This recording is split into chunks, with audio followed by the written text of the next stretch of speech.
Welcome to Behind the Door, the show that addresses the real issues facing businesses today.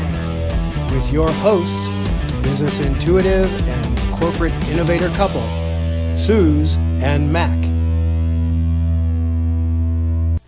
Hello, and welcome to Behind the Door, where Mac and I are going to dig a bit deeper in the business minds of our guest. Today we're going to have Lisa Cini on here, Mac, and I am so excited. You and I have known her for years. It's got to be at least 30, because I met her back in 96, 97, and my favorite memory of her is when I was winning an award in Washington, D.C., if you remember that leadership award at BWN, and I'm going to get recognized, and all of a sudden she walks up, and I said, "Lisa, what are you doing here?" And she says, "I'm here to see you." And I go, "No, what are you doing in Washington?" She says, "No, I'm here because of you." And I was stunned, shocked, and I have been in love with her ever since. Her kindness, her generosity, and of course she's on a topic that I just has been very important in our life. So now you go and do her bio and amaze everybody who's listening. All right. Lisa is an award-winning, internationally recognized designer with more than 20 years' experience developing the interiors of long-term care centers.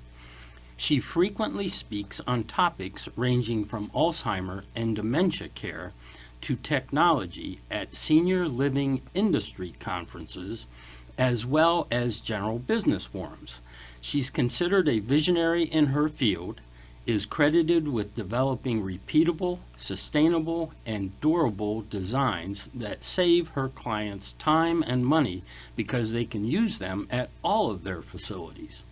Her company, Mosaic Design Studio, is the nation's leading provider of design services for senior living, long-term care, and healthcare institutions.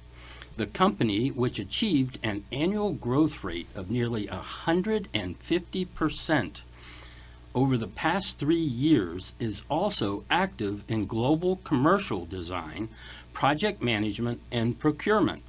Mosaic has worked with such high-profile clients as the National Hockey League, the U.S. military, Brio Bravo restaurants, PGA Tour country clubs, and various hotels. Lisa began accumulating her extraordinary insights into senior living design early in her career when she served as a facilities planner for one of the nation's largest developers of assisted living centers. In that position, she had the opportunity to live with the design by staying for days at a time with the residents of the facilities she later redesigned. She is active in a variety of public service and charitable organizations. Welcome. Hello, Lisa. Hi, thank you so much for having me. I am so excited. Of course, you heard my intro there about how passionate, how many years I've known you, and the growth that you have taken your company on. I'd like to talk about that because there's a lot of businesses in all levels that are trying to go to that next step, and fear stops them, or money can stop them, or whatever stops them to take the next step. What propelled you to keep on going? Well, I think, first of all, you have to have a growth mindset.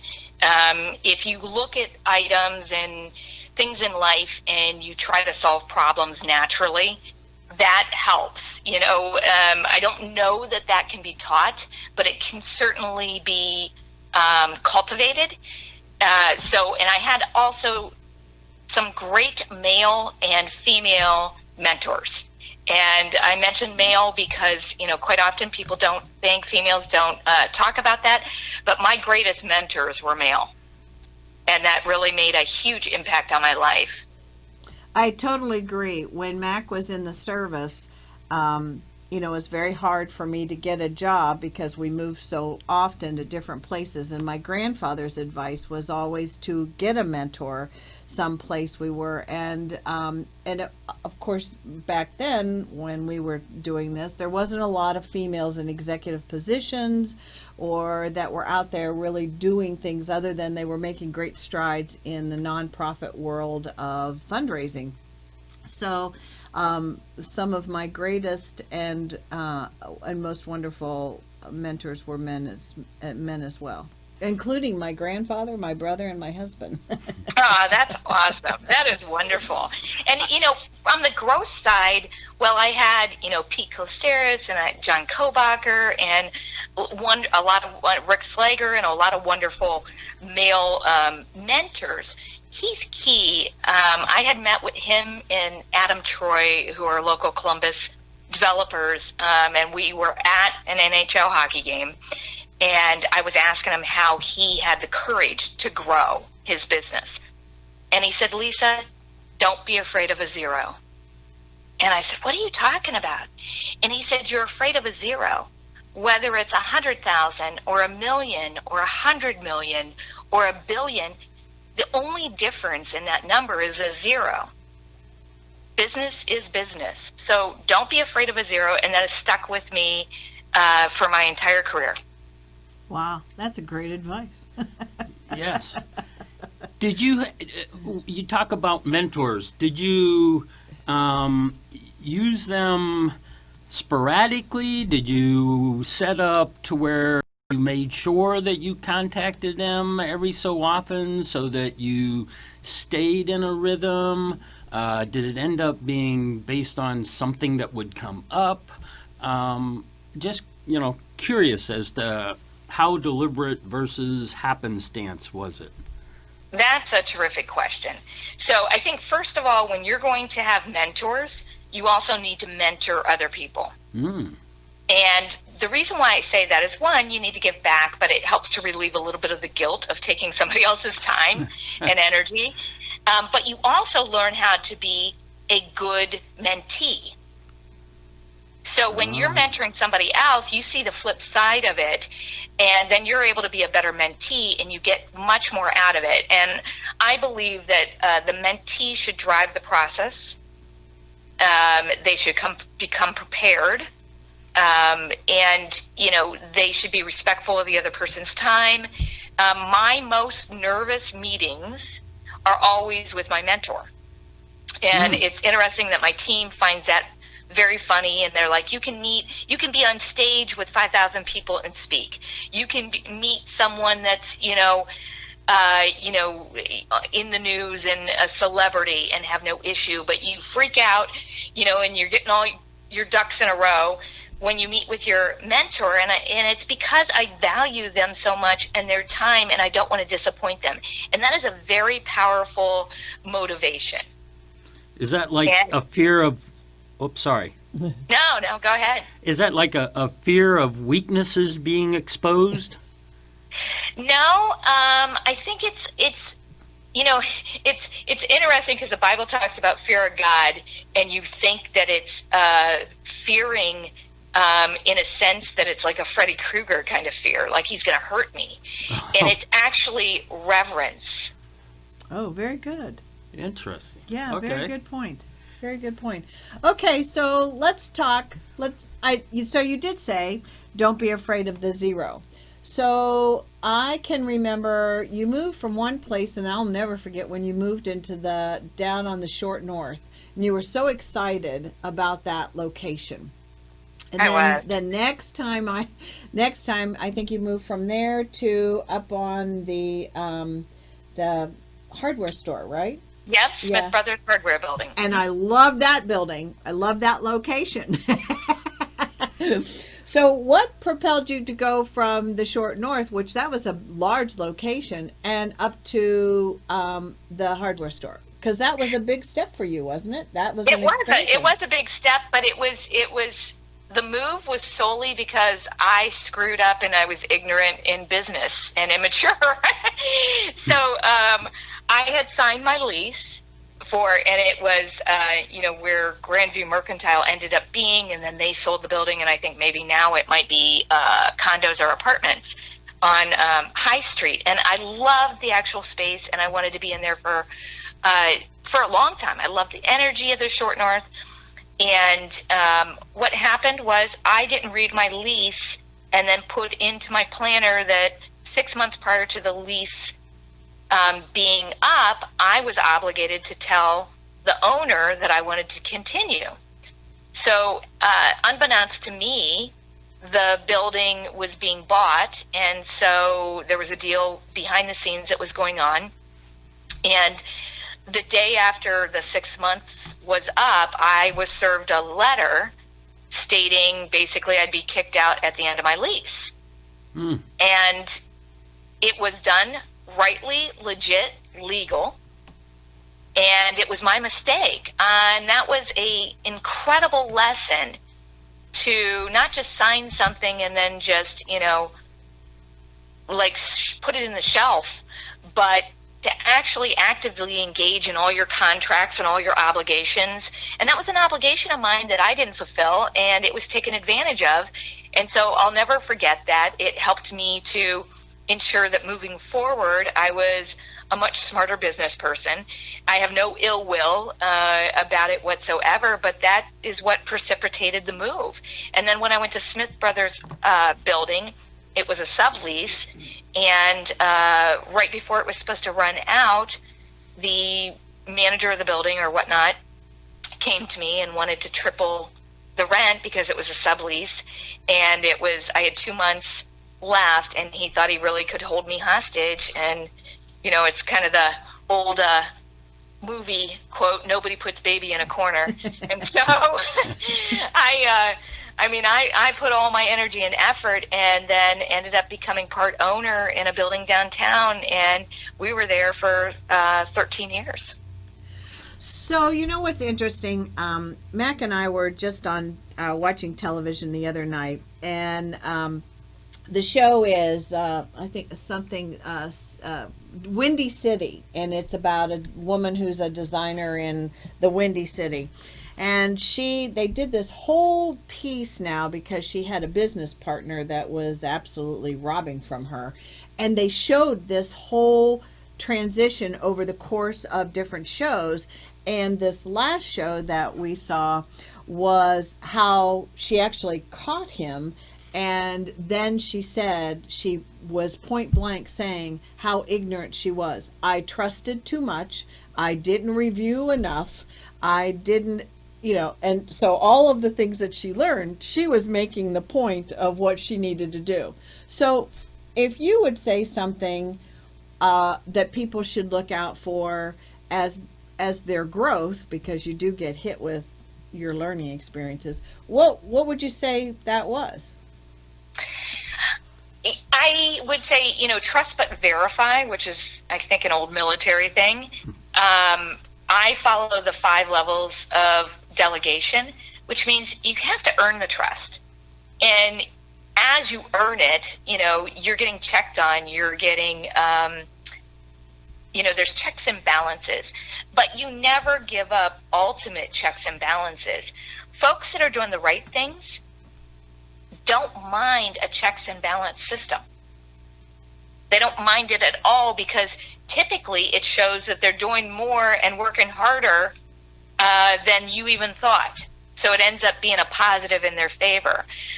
Folks that don't like checks and balances, or that say you're micromanaging me or whatnot, usually have ulterior agendas, or have a low self-esteem, and they perceive it as an adversarial situation.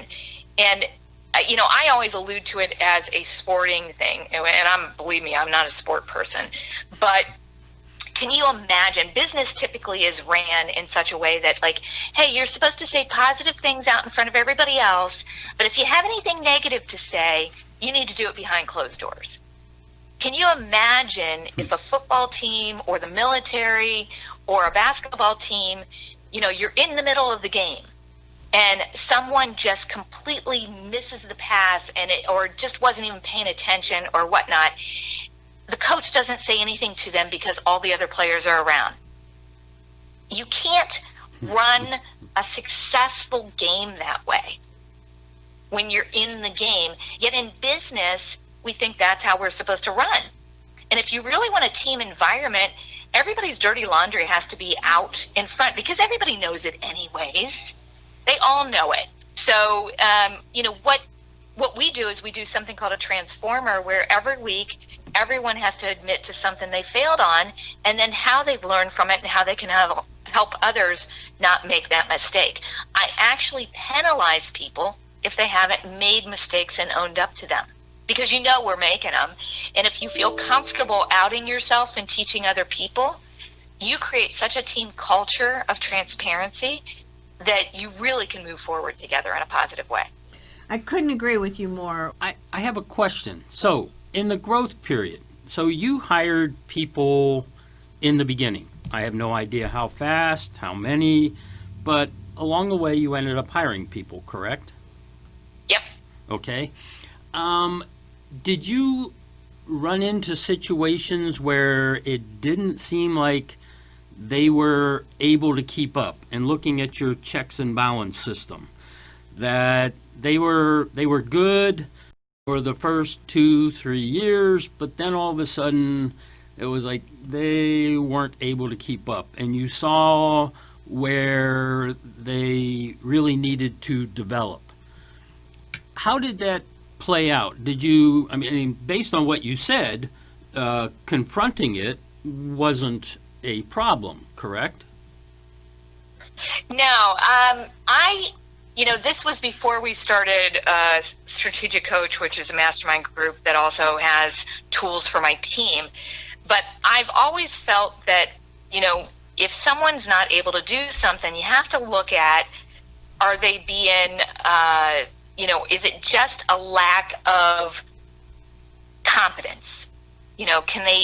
Could with education or experience, could they get there? Yes. And so you have to understand that. That's one factor.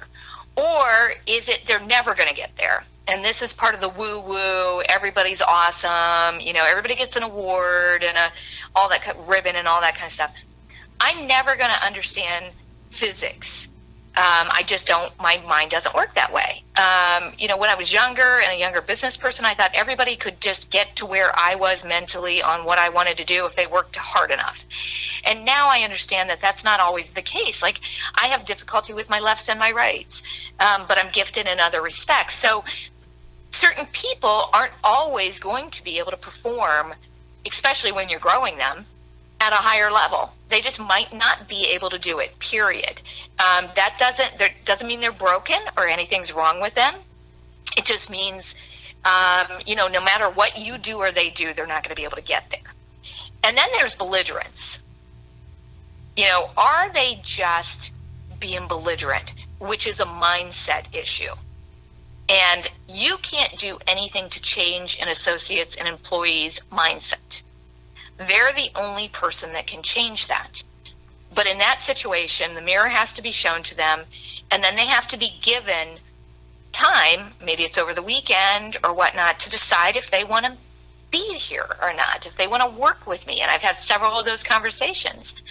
And if, I've had people that have come back and said, no, I'm 100% on board, and they were the best associate and team member ever. And I've had others that came back and said, I've really thought about it, and you're right. I don't want to be part of this team. And that's okay. So I look at it is, 3 different factors. Are they incompetent, which means that is it an experience issue or an education issue? Are they just never going to get it? It's out of their ability, no matter how much experience or education you give them. Or is it belligerence? And then when you take those 3 things and you really define which one it is, it's pretty simple then to get the right people in the right positions and grow them properly, and then understand that certain people may not grow, and just stop, feeling resentment toward the fact that you think they could be better than they do. Very good. Very good. Thank you. I'm writing notes on all of this. So, all right. So the other thing, let's go into resiliency. This is a year of true Resiliency. We have so many businesses that have to look at how they're going to stay above the line, how they're going to keep going further. You hear all kinds of results, pros and cons on the news, and it can take you down or whatever. How are you staying positive and bouncing back through any of this? But I think part of it is, being part of mastermind groups and growth-oriented groups. You're hardwiring your brain every day towards the negative or the positive. I really limit my social media intake. I just, I believe that, if you're sitting around and you're complaining about a bunch of negative things, you're going to feel worse about the situation. Gosh, it was probably, 10 years ago or longer, 2 election cycles ago, where, my family, we had moved into a historic house, and I didn't want to put cable in, yet all plaster walls, and I said, let's do an experiment, no TV, no cable, and it was during the election cycle, and it was when we didn't have enough fossil fuels, supposedly, and all this other kind of stuff. Oil prices were going through the roof. And I got to see what was out there without the media and being brainwashed.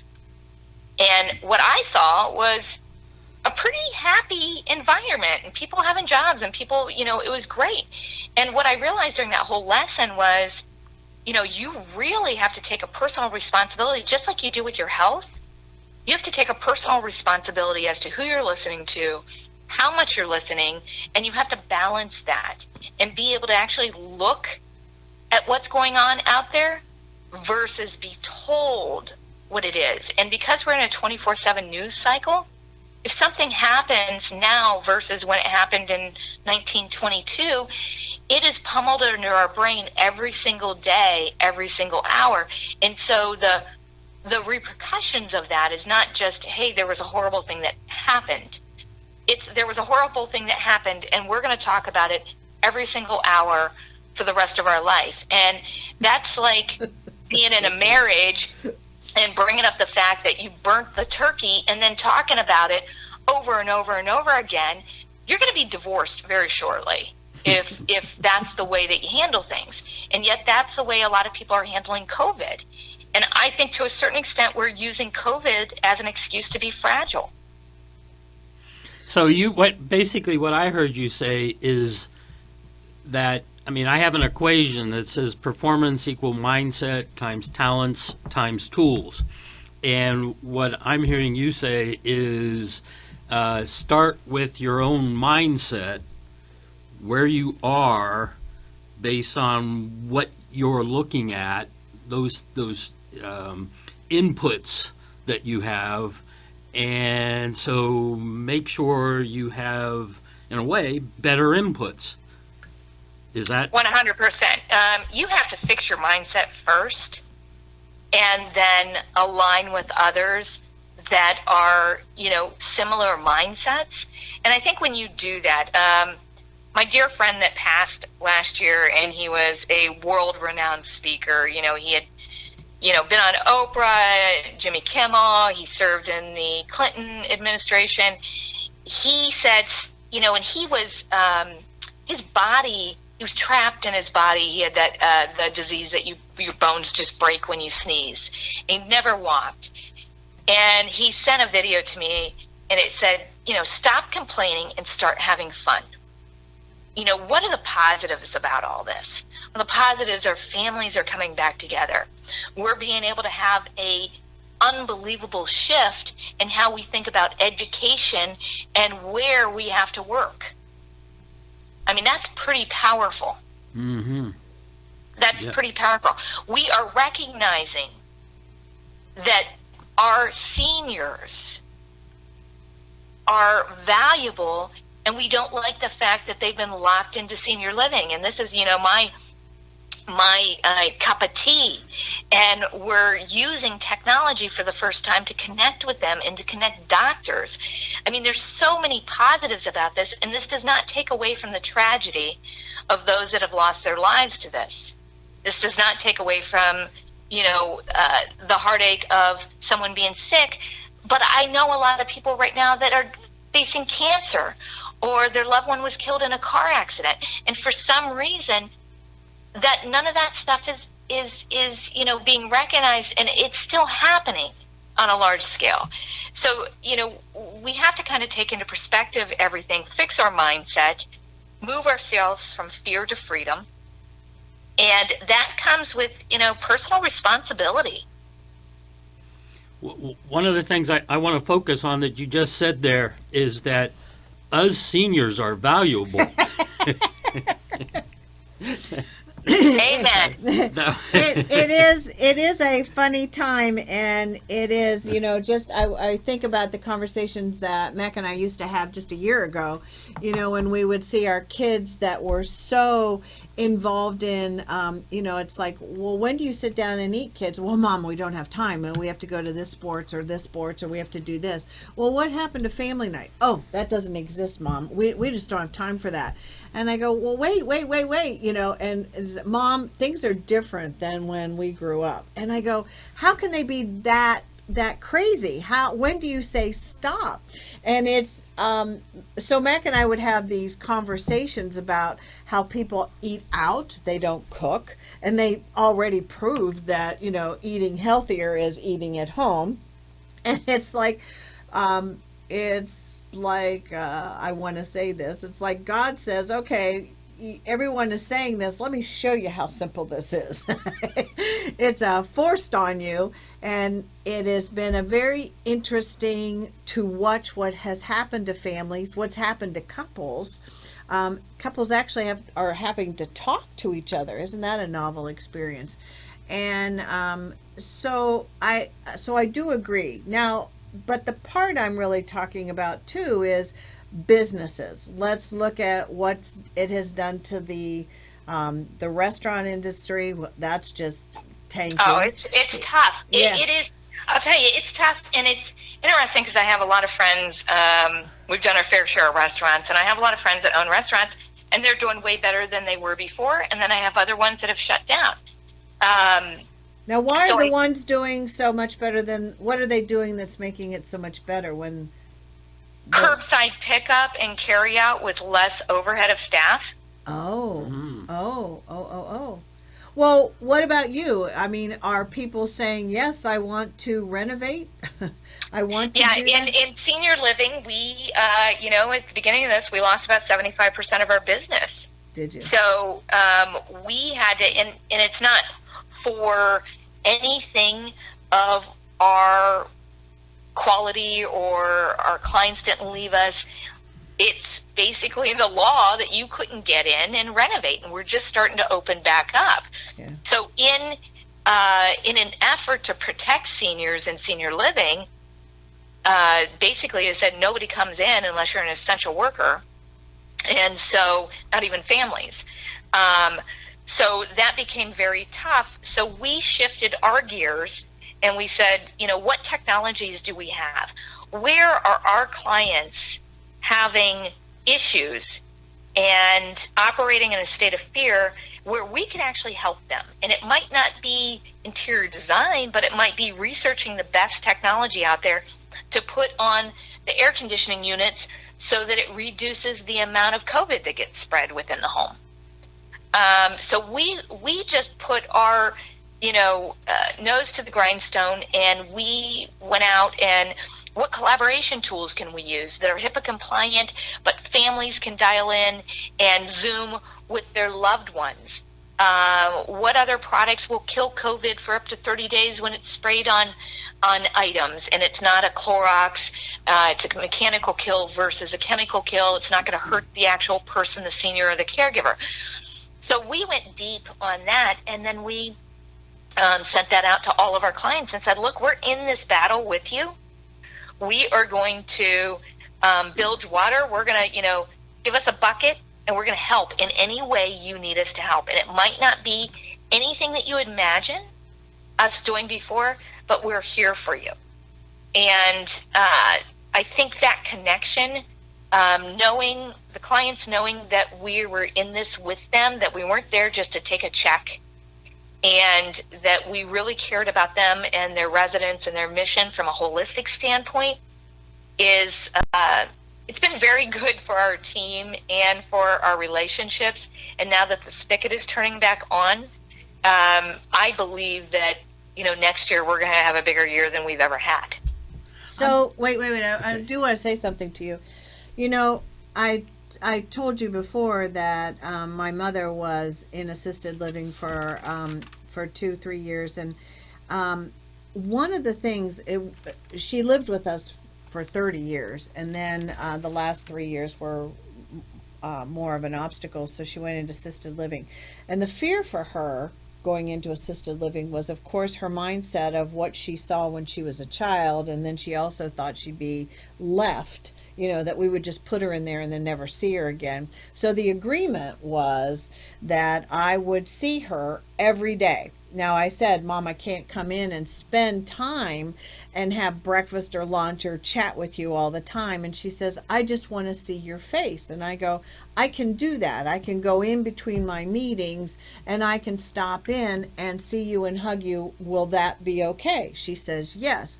And I think about what is happening during COVID, and I think, wow, how wonderful it would have been had we had the Zoom calls and such that, when I traveled, that I could have she could have seen me. The comfort that it gave her in seeing me and doing that, I think is such a wonderful piece that I hope that you incorporate in the future into all of your designs, because families do have a tough time of everyone coming to visit. I could come visit, but not my kids, my grandkids, my brother who was over in Europe at the time. But if we would have had Zoom, they could have called in, and that would have been so wonderful and such a connection for her. Even though she couldn't touch and feel everybody, just Right. checking in was an enormous piece of comfort for her.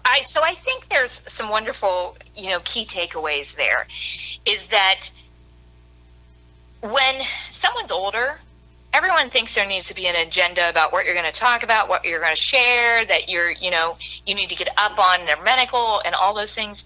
And quite often, just being with somebody Yeah, is the most powerful medicine for the soul. it is. And being that connected. And so, when I had my grandmother living with us and my mom and dad and the kids, and then they went off to college, we would do a video chat, and my grandmother had Alzheimer's, so she was, not cognizant most of the time.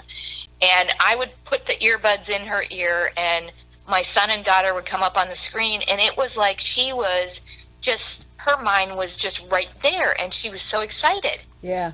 And she was, Totally it was like understand. she had no mental deficit whatsoever. Mhm. What I find now through COVID is that everyone's getting to understand what seniors and senior living feel like all the time. Yeah, it is just the fact that I would run in and she would be in her little exercise class, and I'd come in behind her and I'd hug her and give her a kiss, and she'd turn around, oh, and that's what she would do, and then she would hug me, and I'd go, you're doing great with your exercises, and I'd joke a few minutes, and then I'd leave. That was That's just huge, because then all of her friends would say, oh, isn't that so cute? And then they would talk about it for, all day long, But Right, right. It was so valuable. You are so right. Oh my God. So now with video conferencing, you can do that. And I even do it with my family. My daughter's in Israel doing her master's. My son's in New York City. So we'll get on a Zoom call, and we might chat at the very beginning, but then we go about our daily lives. And it might be making dinner, because my daughter's, 7 hours ahead or 6, depending on the year. And she's making dinner and I'm doing something else, but we're together. Yeah. And then every once in a while I might say, hey, what are you doing? What are you making? And we're not even really communicating. We're just doing life together. Yeah. And that's a powerful thing with technology. I think folks think right now you got to get on a Zoom call and actually really, really connect and talk. And you don't. You can just do stuff. You can just do life. Yeah. Well, and I know that you know this, but you are communicating, you are connecting. Sometimes, you know this possibly better than I do, but just sometimes being there where you can hear them breathe, Yeah. where you can hear their sighs, where you can see them moving. It's really That's important. communicating. Yeah. 100%. And here's the other thing too, is, where does fear come from? Fear is our imagination. So, especially if you've got brothers or sisters or whatever, one person might say mom's on her deathbed and she's not doing well and all, and you zoom in and mom's doing fine. So, everyone's perception of situations is different. It doesn't demean them, but you really do have to do that reality check, and having that visual is a very powerful thing. The phone is great, but people can kind of fake their voice sometimes. But if I see my daughter's eyes getting a little weird, I can tell she's bothered by something. Yeah. A mother's intuition.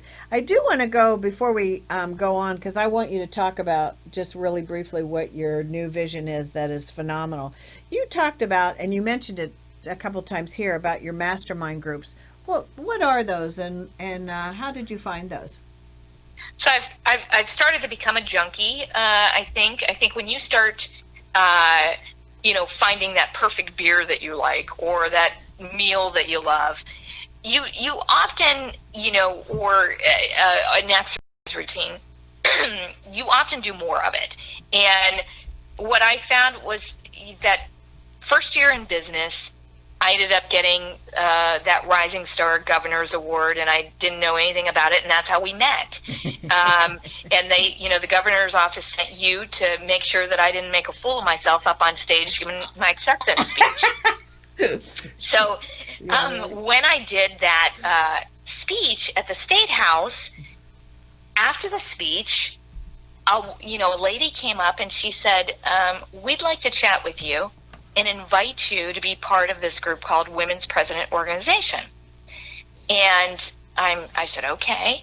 And afterwards, I met with them. And what it was a group of female presidents, and you had to do $1 million in business and some of the other things. And then we would meet and we would talk about business and personal, and even be taught on how to media training or illegal things or whatnot. And it changed my life forever. Those women changed my life forever. And then one of them invited me into the Entrepreneurs Organization, which back in the day was called YEO, Young Entrepreneurs Organization, and then they kind of changed that. They dropped the young, and I got into the YEO, which is now EO, and loved that because not just presidents, but you had to be a business owner. So I could really relate to it. I could talk about things in a confidential format. I could go to international conferences and meet people from all over the world and connections. And then Strategic Coach came about, which Dan Sullivan is just one of the most brilliant business coaches for entrepreneurs in the world. And started going to Chicago for those, and really found tools to be able to run my business and tools that my team could use. And then from that, I got introduced to Joe Polish at Genius Network, who does something, he's in Strategic Coach, but he really focuses on marketing. And then met Peter Diamandis with Abundance 360, and that's on futurism and mindset. So, if I wasn't part of those groups, what I do know is I went back and looked at it. Every time I've invested in a group cost in not only dollars but time, my business has increased, period. So you have to invest first, but it increases and takes me to the next level. The second thing is, had I not been in those groups, I don't think I would have had the courage to write 3 books, and 2 of them bestsellers. I don't think I'd have the courage to do what I'm doing today, because when you sit in your own group, and I'm going to relate it to sports again. Let's say you're playing soccer, or your kid's playing soccer, and they're playing, just regular soccer. And then they get so good, if you don't push them to club soccer to a select group, they're not going to be able to be as good as they could be because they're playing down to their competition. Once you push them into a higher level group, they can either grow or they can kind of stay, but they have the opportunity to then get pushed into another group. And this happened with my son. You know, he was in regular soccer, and then he went to select soccer, and then he went on an academy team, and then he played soccer in Germany and Canada. He was a D1 level athlete, and now he coaches D1 soccer. Had I kept him in the recreational arena, he wouldn't be where he is today. And it's not about being better than someone. It's about pushing yourself into groups where you have to grow and be your best. You know, when I go in these groups, they're talking about mining meteorites and, you know, curing cancer and doing things. And then I think about my little mansion project, and I'm like, that's not so hard. But if I'm sitting at the kitchen table with my parents, it's hard. They think I'm doing something like going to the moon. So I think it's a matter of perspective that it gives you, and also, you know, help. You are so right. You are so right. And well said, Lisa. Yes, thank you. Well said. So, saying that, let's talk about your new vision, which I was so fortunate, and you were so kind to take me on a tour, and I couldn't stop talking about it. And I came back to the office and I talked to my team about it, and I just was going on, and we were with friends last weekend who are seniors, and one has some issues, and I went, oh, let me tell you about. And I was so excited. So why don't you go ahead and tell us about that? Sure. So, you know, I think I wrote books, one, because Dan Sullivan said, you need to can and clone yourself, Lisa. You can't be everywhere, and you can't do a million speeches, and you know, it works 24/7. And it also allowed me to get a lot of things off my chest. So I'm very interested in technology and how that can serve us and make our lives better. You know, and technology isn't always a Wi-Fi or a phone. A toilet is technology. A pencil is technology. Lighting is technology.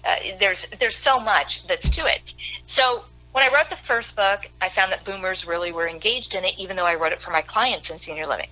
The second book was about how my grandmother and my mom and dad and my kids and us all lived together in a multi-generational house, and what technology worked. And it was a social experiment, and how my life was better for it, but the screw-ups that I made as well. And then the third book, Boom, I threw both of the books together and really went further, did a marijuana study, had partnered with the top holistic veterinarian in the country on pets. And what I felt was, I need to have this last book, not just in book form, but in a living laboratory format that people could actually experience. So, you know, it's not just reading about a bidet toilet seat. That a bidet toilet seat is a very it's a very weird thing. You don't want to talk about it. You don't think you need it, and then once you use it, you'd never go back to not having one. So, you know, how do you experience those kinds of things and decide whether you're going to invest in it or whether you're going to, you know, make sure that the senior living you select, if you decide to go that route versus age in place at home, how do you try out that technology without spending the money and then not sure that you wanted to do it? You can't exactly go to Lowe's and try out a Freedom Tub, you know, to be able to get in and out. So I bought this 10,000 square foot mansion that's gorgeous, and it's across the street from Franklin Park Conservatory. And it's just got beautiful bones and beautiful history. And That's I thought, no lie. For our listeners, that is no lie. It's beautiful. Yes, and I thought, how can I do what I did when my mom and dad and my grandmother and the kids were living with me in Bexley?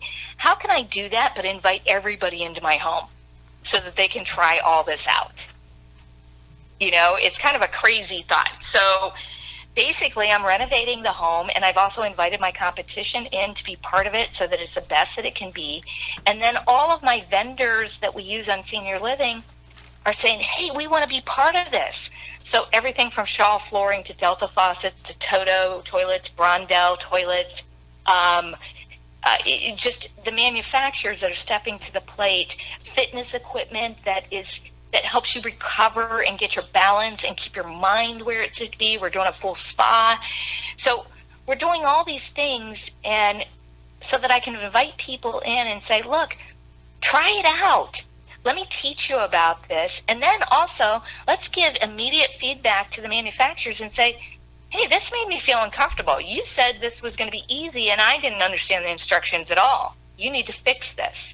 You know, really engage in us having a collaborative group where we can move forward towards the future and really move from fear to freedom. And I believe that's about experiencing things and educating people so that they can live how they want to live, where they want to live. So, you know, I'm going to say, Mac and I talked about this at great length because my mother had 5 different cancers. And one of those was she had colon cancer that turned into rectal cancer and such. And so even the smallest things such as a bidet would have been so helpful because it was, as she aged, you know, cleanliness was such a thing for her, and her dignity. That was so important to her. You know, I can remember at one time my brother jokingly called Depends a diaper, and man, I just went at him, you know, to say, whoa, we don't even say those things, that as we grow older, these are the way we are going to have to live, and these are great tools and aids to make our life better. So you know, you think, oh, a bidet is a luxury. A bidet can be huge for somebody that has issues. People that can't get down into a tub. Anybody that has new knees knows they can't get on their knees again if they've got replacements in them. And they love a tub. So how do you do that? So the very fact, I can't tell you how much I talked about this with Mac, because I said, let's just talk about our friends and family members that have issues, and what you are doing and providing is so huge. The one thing I'd like you to talk about, and I was trying to explain it to my staff, and I couldn't explain it well, was the piece on walking on the coals and then the cold water, you know, down in the spa. Yeah.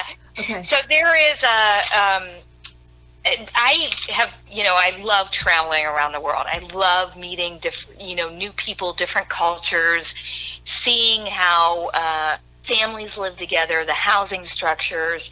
And one of the things that I've always been fascinated with are health. You know, in the United States, we basically are not a proactive society on our health. We're a reactive, where most of the rest of the world is a proactive, and then they might not have as good of reactive healthcare. But quite often they don't need it as much. So I spent with my family summer in Italy, and we studied all over, and then we yearly go to Germany. My daughter lived in Italy for a while. She was getting an archaeology degree in Rome for 4 years. And there is this therapy at the spas, and in Italy and Germany and such, you get prescribed to go to the spa, which I want that all day long. Yeah, me too. And it might be go sit in the waters or whatnot. But there was this therapy developed by a German priest in the 1800s. And it is about stimulating your immune system. And so what it is if you think of kind of a trough that you walk in, and you walk in cold water on stones. So the stones I'll give you the reason for that. But then you walk in hot water, then you walk in the cold water, then you walk in the hot water, and you do about a 30-minute circuit. And he was able to cure quite a few people of like tuberculosis and things like that. What they've found now is that by stimulating your immune system from the cold water to the hot water, it actually gets your blood flowing, it flows to your brain, it flows to all the extremities. But walking on river stone, there's old, I believe it's Asian saying that said, death is in the big toe. So you use your big toe to steady yourself. And when you stop moving and stop walking on uneven surfaces, you start debilitating your body's ability to heal and move fluids. And we know that our lymph system and our circulation system is all about moving our fluids. And it does a beautiful job. But just like a river, when you dam it up and you become stagnant, it becomes putrefied. And so the more that you can get your toes to move and to work and to walk and to do, an autoimmune response or a cold hot response that kicks off your immunity and starts building that up, the better off you are. And it's simple. It's not, sitting in an ice cold bath. It's not being in hot yoga. It's a very simple thing that seniors can do. And as far as I'm aware, I've not found one in the United States. There might be, but I've experienced them in Japan and Turkey and Italy and Germany, all over Europe. And I wanted to bring that to this project selfishly, not only for myself and everyone that wants to try it out, but for my parents. I really want them to be able to do it. Now, will you be able to buy this to put it in your home, or this is no, not more that I'm for aware spas? of. Not that I'm aware of. So, Okay. That is an interesting concept, though. It's a design challenge for you. It is. I didn't even think about that. Okay, I'm going to take you a step further on the design challenge, but you may already be doing this. So you're doing a lot of research, and you always have, it sounds like, and you influence design, and your focus right now, it sounds like, has been on like senior living centers or veteran living centers. Correct. Those kinds.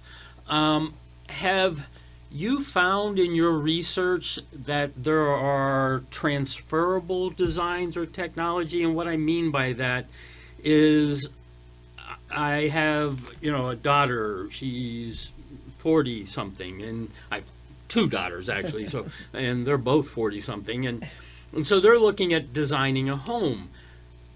Should some of the things that you're talking about for senior citizens be implemented in all homes or in homes for 40-year-olds that increase their value to all ages and also make it to where it creates a living space that's more easily adapted for seniors? Oh, I believe so 100%. I believe that good design is good design. And so I'll give you an analogy and then I'll give you some examples. In the neighborhoods, when all the curb cuts went in for the sidewalks, I don't know if you recall, but when all the sidewalks used to have this, basically to get down to the street, you had to kind of jump off the curb. Mm-hmm. And then they went through and they put all these curbs cuts in so that someone that was to meet ADA or whatnot, so that somebody that was blind or somebody that was in a wheelchair would be able to cross the street without, causing an issue. Mm-hmm. And a lot of people complained about it. Now, how many people in your neighborhood do you see in a wheelchair or blind walking around using those? I don't see hardly anybody. What I see is every stroller, every bicycle using it. It has been such a benefit to the communities at large, even though that wasn't the original intention. So quite often, when we think of senior living design, we think that it's for one specific purpose or group, when in reality, it'll benefit so many more people. And the example I might give is,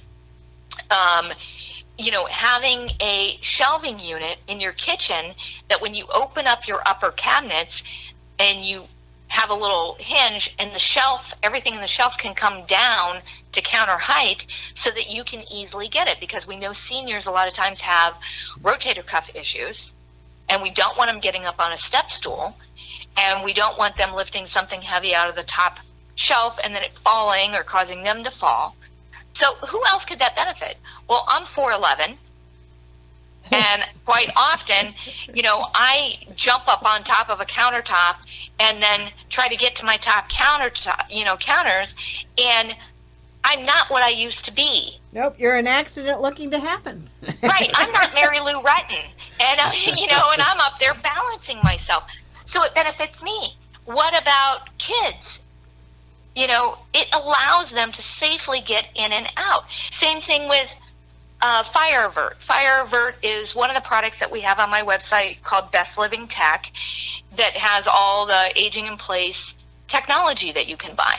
Fire Avert you can put on a gas stove or an electric stove, and if something actually catches on fire, it will shut it off. So how many times have I been a distracted cooker?